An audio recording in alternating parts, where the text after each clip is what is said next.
اعوذ باللہ من الشیطان الرجیم۔ پناہ مانگتا ہوں میں اللہ کی شیطان مردود سے۔ بسم اللہ الرحمن الرحیم۔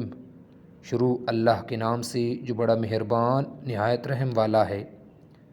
السلام علیکم ورحمۃ اللہ وبرکاتہ۔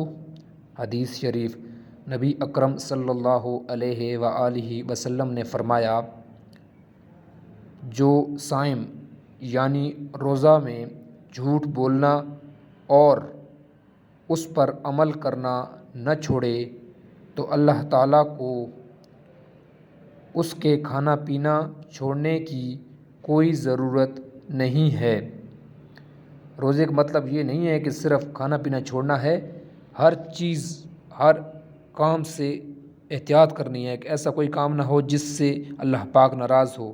ٹھیک ہے جی۔ امام ترمذی کہتے ہیں یہ حدیث حسن صحیح ہے۔ یہ حدیث سنن ترمذی حدیث نمبر 707 ہے۔ ویڈیو دیکھنے کا شکریہ۔ اللہ حافظ۔ السلام علیکم ورحمۃ اللہ وبرکاتہ۔